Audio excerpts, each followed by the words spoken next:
वीरसिंहग्रावक्षेत्रावास जयसिंह। మీరు ఈ వీడియోలో మీకు ఉపయోగపడే చందనోత్సవం ఫుల్ ఇన్ఫర్మేషన్ అనేది తెలుసుకుంటారు. మీరు ఈ చందనోత్సవానికి రావాలంటే ఫస్ట్ టికెట్ ఉండాలి, లేదంటే ఫ్రీ లైన్ లో వెళ్ళాలి. లక్షల్లో భక్తులు వస్తారనే అంచనాలతో భారీ ఏర్పాట్లు అనేవి చేశారు. చందనోత్సవానికి వచ్చే ముందు అక్కడ జరిగే ఇంపార్టెంట్ విషయాలు అనేవి తెలుసుకుంటే మీకు కొంచెం ఈజీ అవుతుంది. ఫస్ట్ పార్కింగ్ ఎక్కడ అనేది చూసుకోవాలి, తర్వాత బస్ స్టాప్లు అనేవి కేటాయించారు, బస్ స్టాప్లు ఎక్కడ అనేది చూసుకోవాలి, టికెట్స్, నెక్స్ట్ జాగ్రత్తలు ఏంటి, దర్శనం టైమింగ్స్ ఎలా ఉంటాయి అనేది, అలాగే చందనోత్సవం ఇంపార్టెన్స్ గురించి కూడా ఈ వీడియోలో చూద్దాం. ఫస్ట్ మన ఓన్ వెహికల్స్ నైతే 19th ఈవినింగ్ నుండి కూడా కొండపైకి అలౌ చేయరు. ఓన్లీ దేవస్థానం బస్సులు మాత్రమే కొండపైకి వస్తాయి. కొండపైకి వెళ్లాలనుకునేవారు మనం ఆ బస్సులు మాత్రమే యూజ్ చేసుకోవాలి, లేదంటే మెట్ల మార్గం యూజ్ చేసి పైకి వెళ్ళాలి. అందుకని బస్ స్టాప్లు ఎక్కడ కేటాయించారు అనే విషయాన్ని ఫస్ట్ తెలుసుకోండి. కొండ కింద నుంచి అయితే బస్సులు ఉండవు.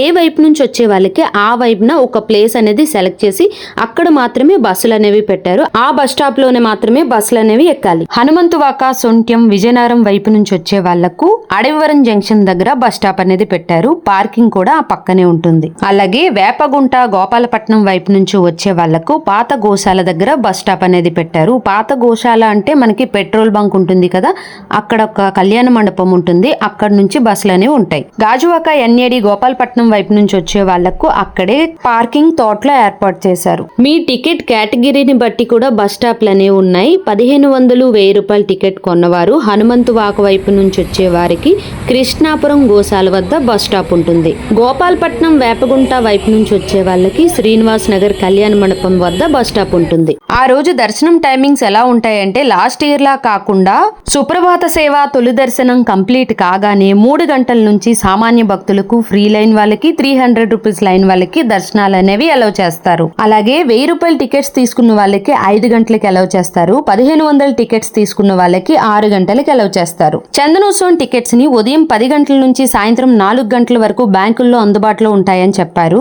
First bank state bank. State bank లో 2 బ్రాంచుల్లో అందుబాటులో ఉంటాయి. ఫస్ట్ ది సింహాచలం బ్రాంచ్, రెండవది Birla junction branch. Second bank union bank. దీనిలో కూడా 2 బ్రాంచుల్లో అందుబాటులో ఉంటాయి. ఒకటి సింహాచలం బ్రాంచ్, రెండవది అక్కేపాలెం బ్రాంచ్. ఆన్లైన్ లో టికెట్స్ బుక్ చేసుకోవాలనుకునే వారికి ఒక వెబ్సైట్ అయితే దేవస్థానం కల్పించింది, chandanotsavam.ap.gov.in. ఈ వెబ్సైట్ ద్వారా 300, 1000 రూపాయల టికెట్స్ అనేవి 17వ తేదీ వరకు బుక్ చేసుకోవచ్చు అని చెప్పారు. కానీ ప్రస్తుతానికి ఈ వెబ్సైట్ అయితే వర్క్ అవ్వట్లేదు. కావాలనుకునేవారు బ్యాంక్స్ కు వెళ్లి తీసుకోండి. ఈ చందనోత్సవంకి వచ్చే వాళ్ళ కోసం రూమ్స్ అవైలబిలిటీ ఉంటుందా అంటే ఈ చందనోత్సవం 3 రోజులు కూడా దేవస్థానం రూమ్స్ స్టాఫ్ కు మాత్రమే కేటాయించబడతాయి. సెక్యూరిటీ పర్పస్ లో వచ్చిన వాళ్ళకి స్టాఫ్ కి మాత్రమే ఇస్తారు. రెగ్యులర్ గా అయితే 15 రోజుల ముందు రూమ్స్ అనేవి బుక్ చేసుకోవచ్చు. ఏసీ, నాన్ ఏసీ 2 ఉంటాయి.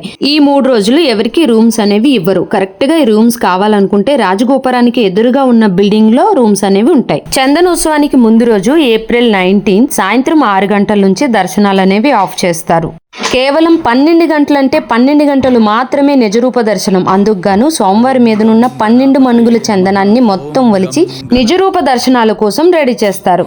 చందనోత్సవం అంటే సోమవారం మీదనున్న 120 కిలోల చందనాన్ని తీయడం, భక్తులకు నిజరూప దర్శనం 12 గంటల పాటు అందించడం, మళ్ళీ కొద్దిగా చందనాన్ని సోమవారికి పూయడం. ఈ ప్రక్రియనంతా ఉత్సవంగా చేస్తారు. దీన్నే చందనోత్సవం అంటారు. ఈ చందనోత్సవానికి ముందు వచ్చే అమావాస్యనే గంధం అమావాస్య అని అంటారు. ఈ రోజున భక్తుల రద్దీ అధికంగా ఉంటుంది. అన్ని అర్జిత సేవలను రద్దు చేస్తారు. ఈ రోజు చైత్ర అమావాస్య సందర్భంగా గంధం అమావాస్య ఘనంగా జరుగుతుంది. అమావాస్య నుండి 3వ రోజున అక్షయ తృతీయ నాడు సోమవారికి చందనోత్సవం చేస్తారు. ఈ రోజు రాత్రి చుట్టుపక్కల గ్రామాల వారు, శ్రీకాకుళం, రణస్థలం, మత్స్యకార సంఘాలు గుంపు గుంపులుగా ఇక్కడికి వచ్చి ప్రసాదాలు వండి ఆచారాల ప్రకారం స్వామివారిని పూజించి రాత్రంతా జాగరణ చేసి నెక్స్ట్ డే మార్నింగ్ పుష్కరిణిలో స్నానం చేసి దర్శనానికి వెళ్తారు. చందనోత్సవానికి ముందు రోజు రాత్రి ప్రత్యేక బంగారు, వెండి పరికరాలను ఉపయోగించి స్వామివారి మీదనున్న చందనాన్ని భక్తి శ్రద్ధలతో శృతిమెత్తంగా తొలిచి అందరికి ప్రసాదంగా పంచడానికి రెడీ చేస్తారు. స్వామివారికి ఉపయోగించే చందనాన్ని ఎక్కడి నుంచి తెస్తారో తెలుసా? తమిళనాడు నుంచి జాజిపోకల అనే మేలైన రకం గంధపు చెక్కలు తెప్పించి ఉత్సవం కోసం యూజ్ చేస్తారు. చందనోత్సవం కంప్లీట్ అవగానే తొలి విడత చందనం సమర్పణ చేస్తారు. ఇలా ఈ విధంగా చందనాన్ని ఒక్కసారి కాదు సంవత్సరంలో 4 సార్లు పూస్తారు. ఒక్కోసారి 3 మనుగుల చొప్పున మొత్తం 12 మనుగుల లేపనాన్ని పూస్తారు. కొన్ని గంటలు కనిపించే స్వామివారి నిజరూపం ఎలా ఉంటుందో తెలుసా? వరాహ మొహం, తెల్లని చెవులు, మనిషి శరీరం, 2 చేతులు, భూమిలో ఉండిపోయిన పాదాలు. ఈ రూపాన్ని నేరుగా చూసే అవకాశం లేని వారు కళ్ళు మూసుకొని ఆ రూపాన్ని తలుచుకున్నా చాలు. ప్రతి సంవత్సరం జరిగే చందనోత్సవంలో మొట్టమొదటి దర్శన భాగ్యం ఆలయ ధర్మకర్తలైన విజయనగర రాజవంశీకులకే ఇప్పటికీ కల్పిస్తున్నారు. అర్ధరాత్రి వరకు నిజరూప దర్శనం కల్పించి తర్వాత సహస్ర ఘటాభిషేకం నిర్వహించి 108 వెండి కలశాలతో పంచామృతాభిషేకం నిర్వహిస్తారు. తర్వాత కొంత చందనాన్ని లేపనంగా పూసి స్వామివారి దర్శనం యథాతథ రూపంలో కల్పిస్తారు. చందనోత్సవం వెళ్లే వాళ్ళకి జాగ్రత్తలు: లైన్ లో సమన్వయం పాటించండి. అలాగే కొంచెం ఫుడ్ ఏదైనా పట్టుకెళ్ళండి. తోపులాటకు గురి కావద్దు, గురి చేయొద్దు. లక్షల మంది భక్తులు వచ్చే అవకాశం ఉన్నందున ఎలా రావాలి, ఎలా వెళ్ళాలి, అక్కడ ఎలా ఉంటుంది అన్నది ఒక అంచనా వేసుకుని వెళ్ళండి. ఖాళీ వాటర్ బాటిల్ అనేది పట్టుకెళ్ళండి. అక్కడ లైన్లో 50 మీటర్స్కి వాటర్ అనేది అవైలబిలిటీ ఉంటుంది. అలాగే మజ్జిగ కూడా ఇస్తారు. నైటే వెళ్లి లైన్లో ఉండే వాళ్ళు ఏమైనా ఫుడ్ అనేది పట్టుకెళ్ళండి. ముందు వెళ్ళాలనుకునేవారు ఎంట్రన్స్ ఎక్కడుంది, ఎగ్జిట్ ఎలా ఉంది అని తెలుసుకొని వెళ్ళండి. ఎందుకంటే నిద్ర తిండి లేకుండా రాత్రంతా కాపు కాసి మరీ దర్శనం కోసం ఎదురు చూస్తారు కదా. చందనోత్సవం అంటే మామూలు మాట కాదు, అంత ఈజీ కూడా కాదు. టెంపుల్ క్రౌడ్ బట్టి, సిచ్యువేషన్ బట్టి సమన్వయం అయితే పాటించాలి. పేషెన్స్ అనేది ఖచ్చితంగా ఉండాలి. ఓపికతో ఉంటేనే దర్శనం అనేది మంచిగా అవుతుంది. అందరి దర్శనాలు కూడా మంచిగా అవ్వాలని ఎంతో మంది అయితే కష్టపడుతున్నారు, ప్లానింగ్స్ అయితే వేస్తున్నారు. అంతా మంచిగా జరగాలని మనం కూడా కోరుకుందాం. ఈసారి చందనోత్సవంలో అందరి దర్శనాలు కూడా ప్రశాంతంగా జరగాలని ఆ స్వామివారిని మనం కోరుకుందాం.